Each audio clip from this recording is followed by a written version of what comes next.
Hello friends, welcome to Learno classroom where you only learn. আজকে আমাদের বিষয় নিউটনের গতিসূত্রগুলো আমরা যে পড়েছি তার উপরে কিছু গাণিতিক সমস্যা আজকে আমরা সলভ করব। এছাড়া একটা ছেড়ে যাওয়া টপিক যেটা আজকে আমরা একটু ডিসকাস করে নেব, সেটা হচ্ছে ভরবেগের সংরক্ষণশীলতা বা নিত্যতা। তো চলো দেখে নেওয়া যাক। তো বিফোর স্টার্ট তোমাদের বলে রাখি, লার্নো ক্লাসরুম দেখতে ভালো লাগলে অবশ্যই লার্নো ক্লাসরুম সাবস্ক্রাইব করো এবং বন্ধুদের সঙ্গে শেয়ার করতে ভুলবে না। তো প্রথমেই আমরা দেখব ভরের নিত্যতা সূত্র বা সংরক্ষণশীলতা, বা বলা হচ্ছে conservation of momentum.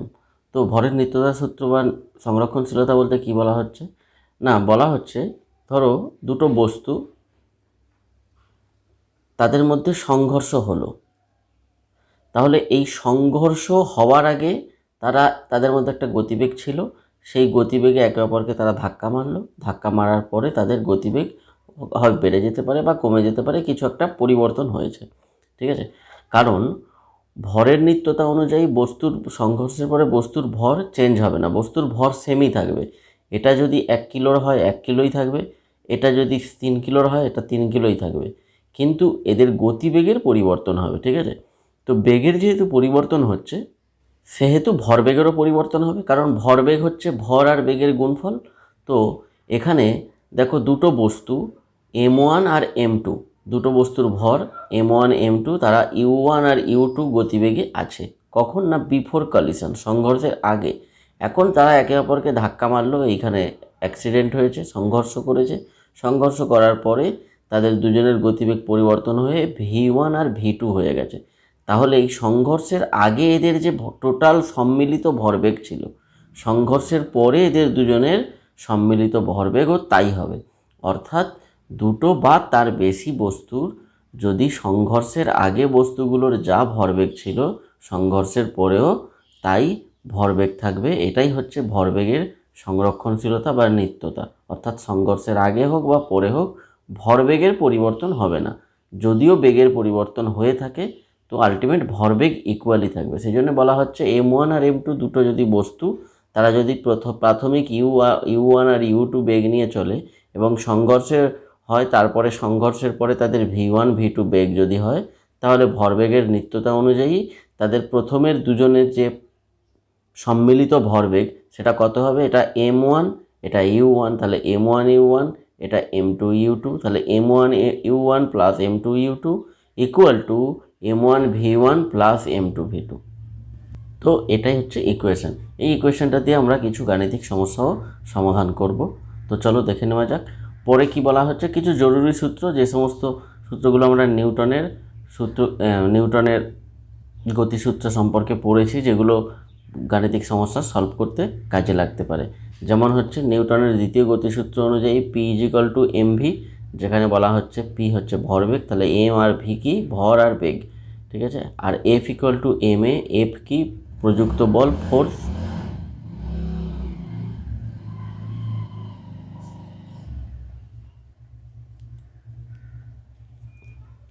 R F কি, এফ হচ্ছে প্রযুক্ত বল ফোর্স, আর এম হচ্ছে ভর, আর এ হচ্ছে ত্বরণ অর্থাৎ বেগের পরিবর্তনের হার, তাই এম এ হচ্ছে ভরবেগ পরিবর্তনের হার। দ্বিতীয় সূত্র অনুযায়ী প্রযুক্ত বল ভরবেগ পরিবর্তনের হারের সমান।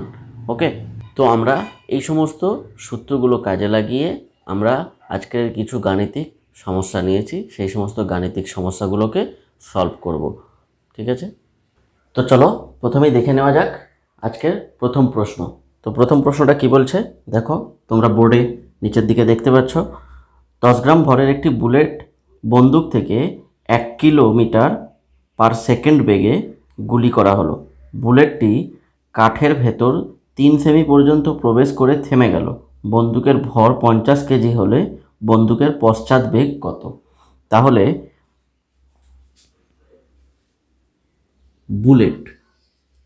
বুলেটের ভর কত, ধরো এমন 10 গ্রাম,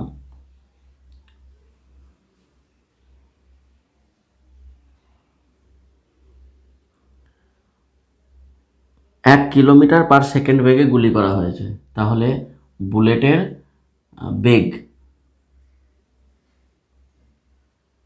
1 কিলোমিটার পার সেকেন্ড, তাহলে এটাকে আমরা মিটার পার সেকেন্ড করে নিলাম।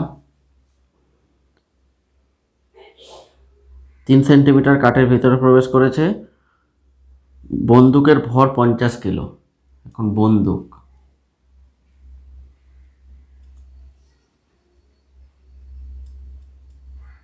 বন্দুকের ভর ধরো M2, সেটা কত? 50 কেজি। এটাকে আমরা গ্রামে করে নিলে 50,000 গ্রাম। আর বুলেটের বেগ ধরো V2, সেটা কত আমাদের ফাইন্ড আউট করতে হবে। ঠিক আছে, V2টা ফাইন্ড আউট করতে হবে। আর এখন কথা হচ্ছে যে কাঠের ভেতর 3 সেমি প্রবেশ করে গেছে, এটার আমাদের প্রয়োজন নেই, তার কারণ আমরা কাঠের বিষয়ে ডিসকাস করছি না। আমরা ডিসকাস করব যে যখন গুলিটা করছে সেই মুহূর্তে যে পিছনে যে বন্দুকের যে ঝটকাটা আসবে, সেই বন্দুকটা পিছনের বেগটা কত। সামনের দিকে বুলেট তো গেছে 1 কিলোমিটার পার আওয়ার বেগে, কিন্তু একই রকম প্রতিক্রিয়া সে দিয়েছে নিউটনের তৃতীয় সূত্র অনুসারে। তাহলে বন্দুকটার উপর যে প্রতিক্রিয়া পড়েছে তার ফলে বন্দুকটা কতটা পিছনে আসবে, সেই বেগটা কত, সেটা আমাদের ফাইন্ড আউট করতে হবে। তো আমরা জানি কি, ওই যে আমরা একটু আগে পড়েছিলাম ভরের সংরক্ষণশীলতা, সেখানে আমরা দেখেছিলাম যে কলিশনের আগে তো এখানে গুলি আর বন্দুকের মধ্যে হচ্ছে, তাহলে M1V1 ইকুয়াল টু M2V2 ভরের সংরক্ষণশীলতা অনুসারে।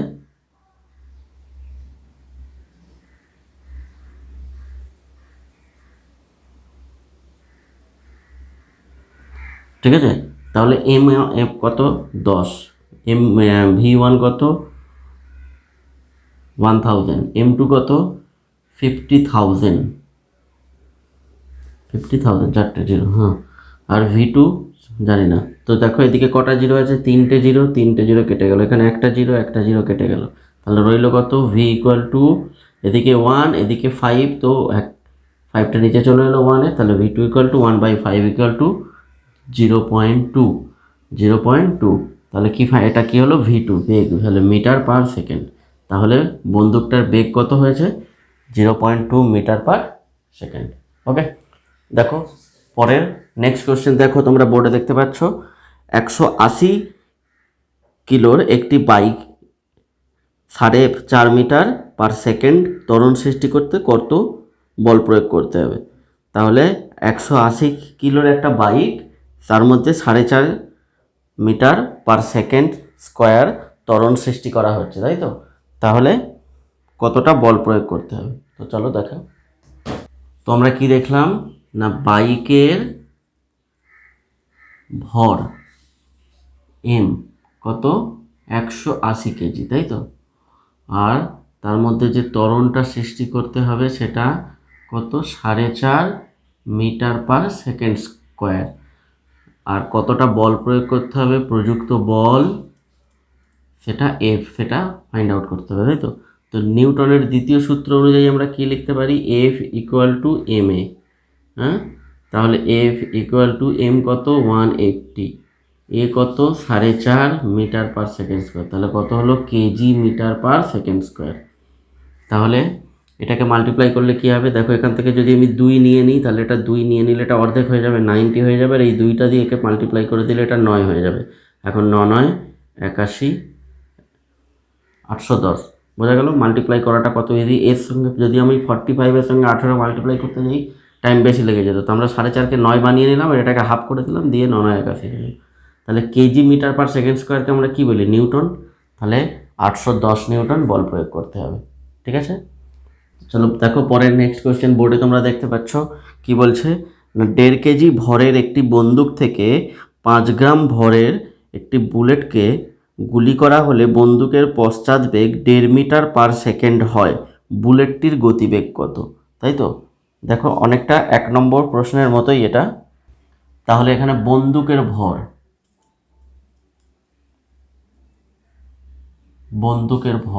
M, ধরো বন্দুকের জন্য গান আমি জি লিখলাম, MG। ঠিক আছে, এটা জিটা সাফিক্সে নিচে, তো কত? ভর 1.5 কেজি। ওকে,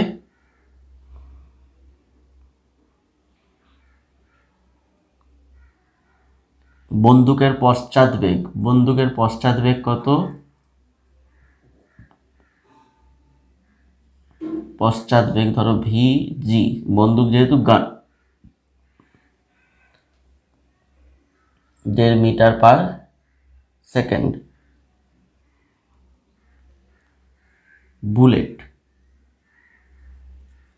বুলেটের ভর কত, ধরো এম বি লিখলাম বুলেটের জন্য,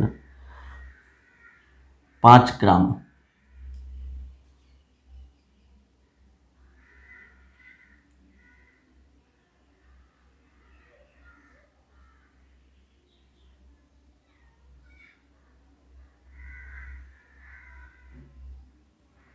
বুলেটের বেগ কত সেটা ফাইন্ড আউট করতে হবে। তাহলে বেগ ভি বি ধরে নাও, সেটা কত জানি না। তো আমরা ভরের সংরক্ষণশীলতা এখানে কাজে লাগাবো। তাহলে M G to V G equal to M B V B. M জিটা কত 1.5, ইজি কত এটাও 1.5, এম বি কত 5 গ্রাম। এটাকে কেজি করতে হবে, কেজি করতে হলে 1000 দিয়ে ভাগ, ইউনিট সেম রাখতে হবে সবসময়। ভি ফাইন্ড আউট করতে হবে, 10 10, একটা জিরো দুটো জিরো, এখানেও দুটো জিরো গেল, এটা 2 হলো। তাহলে কি হলো, V/2। ডান দিকটা প্রথমে লিখে দিলাম, বাঁ দিকটা কত, 15×225। তাহলে VB equal to 225 into 2, 450 metre per second. তাহলে বুলেটের বেগ কত, 450 মিটার পার সেকেন্ড। তো দেখো পরের কোশ্চেন তোমরা দেখতে পাচ্ছ, 20 নিউটন বল প্রয়োগের দ্বারা স্থির অবস্থা থেকে শুরু করে 10 সেকেন্ডে একটা বস্তুর 100 মিটার দূরত্ব অতিক্রম করতে পারে, বস্তুর ভর কত? ঠিক আছে, তাহলে 20 নিউটন বল প্রয়োগ করা হয়েছে বস্তুটার উপরে, প্রযুক্ত বল এফ কত 20 N, টাইম কত লেগেছে, বস্তুটার উপর কতক্ষণ ধরে বল প্রয়োগ করা হয়েছে, 10 সেকেন্ড। বস্তুটার অতিক্রান্ত দূরত্ব কত, 100 মিটার। আমরা কি জানি, নিউটনের দ্বিতীয় সূত্র অনুযায়ী জানি এফ ইকুয়াল টু এম এ। তাহলে আমরা এফ এখানে জানি, এটা ফাইন্ড আউট করতে হবে জানি না, এমটাও ফাইন্ড আউট করতে হবে জানি না, কিন্তু আমাদের অঙ্কে জানতে চেয়েছে শুধু এমটা কত। তাহলে এটা ছাড়া তো আমরা এমটা জানতে বের করতে পারবো না। তাহলে এটা কিভাবে বের করব, এই দুটোকে কাজে লাগিয়ে। ঠিক আছে, কিভাবে কাজে লাগাবো, দেখো বলা হয়েছে যে বস্তুটা স্থির অবস্থা থেকে, তাহলে বস্তুটা স্থির অবস্থা থেকে মানে প্রাথমিক বেগ ইউ ইকুয়াল টু 0। ঠিক আছে, তাহলে আমরা কি জানি, s equal to u t plus half a t square. দেখো স্থিতিগতির ফর্মুলা এখানে কাজে লাগছে। ঠিক আছে, তো একটার সঙ্গে একটা লিঙ্ক থাকবে, এগুলো কাজে লাগবেই। আমরা আগে স্থিতিগতি চ্যাপ্টার অঙ্ক করেছি অনেকগুলো। তো এখানে ইউটি কত, ইউ 0 হয়ে গেল, টি 10 সেকেন্ড, হাফ এ কত জানি না, ফাইন্ড আউট করতে হবে, টি কত 10 স্কোয়ার হলো, আর এস কত 100। তাহলে কত দাঁড়ালো, এটা তো পুরোপুরি 0 হয়ে গেল। তাহলে এটা এখানে ক্যালকুলেট করলে লেফট সাইডে হলো 100, এটা এদিকে হলো 1/2 এ, 10 স্কোয়ার 100, এটা হয়ে গেল 50, 50 থেকে কাটলে 2, তাহলে এ ইকুয়াল টু কত হলো 2। তাহলে আমরা ত্বরণ কত পেলাম, এটা ভ্যালু কত পেলাম 2। তাহলে এখন আমরা এখান থেকে ফাইন্ড আউট করতে পারবো 20 নিউটন, আর এদিকে এম এদিকে 2। তাহলে এম ইকুয়াল টু কত হলো 20/2 ইকুয়াল টু 10 কেজি। নিউটন যেহেতু আছে না, নিউটন হলে কেজি হবে, যদি এটা ডাইন দেওয়া থাকতো তাহলে এটা গ্রাম হতো। চলো দেখো পরের কোশ্চেন তোমরা বোর্ডে দেখতে পাচ্ছ, কি বলছে না 5 কেজি ভরের কোনো স্থির বস্তুতে 10 সেকেন্ড ধরে 100 নিউটন বল প্রয়োগ করলে 10 সেকেন্ড পরে বস্তুর বেগ কত হবে। ঠিক আছে, তাহলে দেখো বস্তুর ভর কত, 5 কেজি। হ্যাঁ, আচ্ছা, বস্তুর বেগ কত সেটা জানতে চেয়েছে, বস্তুর ত্বরণ কত, ত্বরণও দেয়নি, বস্তুর উপর প্রযুক্ত বল হচ্ছে 100 নিউটন। আর কত সময় নিয়েছে, বস্তুর উপর কত সময় ধরে বল প্রয়োগ করা হয়েছে, 10 সেকেন্ড ধরে। ঠিক আছে, তিনটে জিনিস দেওয়া আছে।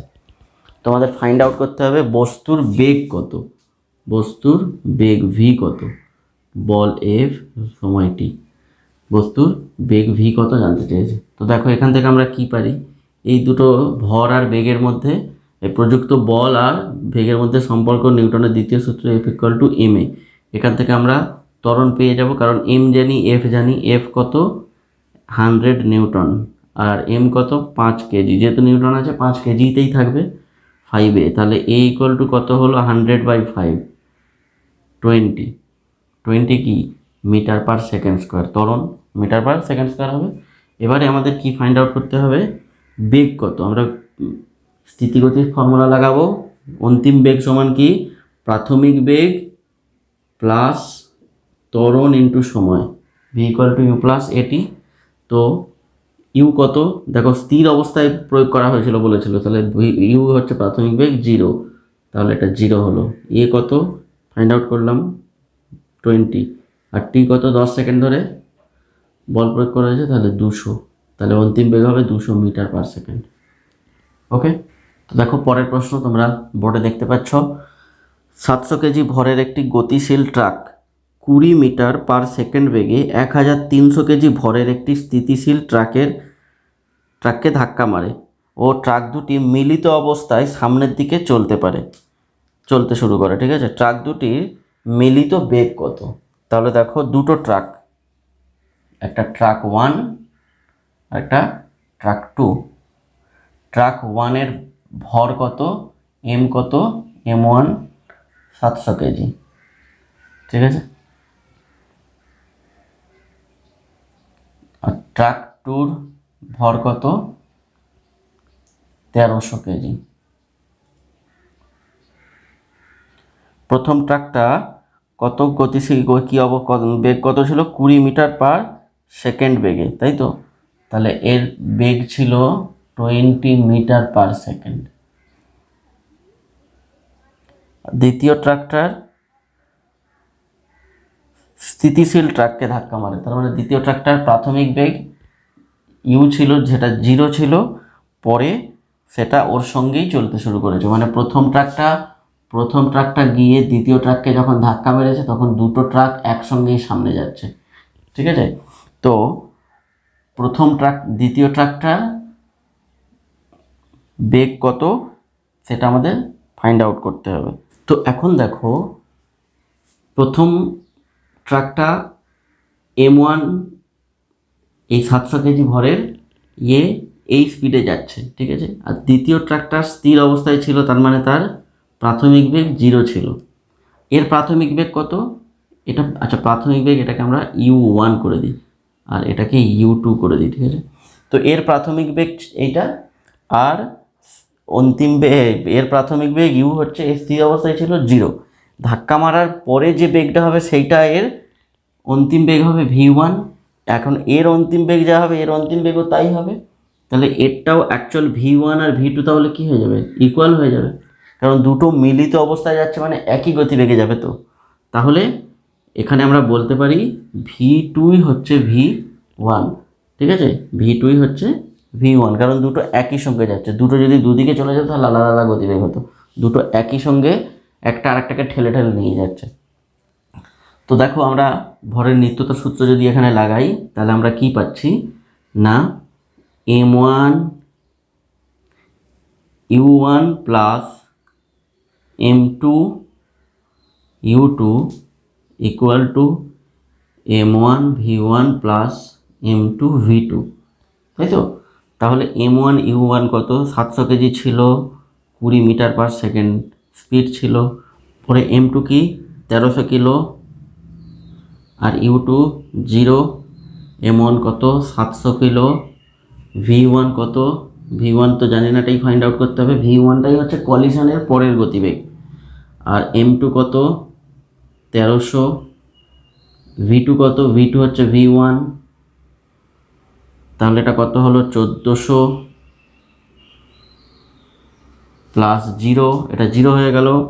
তাহলে এটা পুরোপুরি 0, 1400 প্লাস 700 আর এখানে 1300, দুটোই তো V1, 700 আর 1300 2000, 2000, এটা 14000 হবে, 2000 V1, তাহলে 14000 ইকুয়াল টু 2000 V1।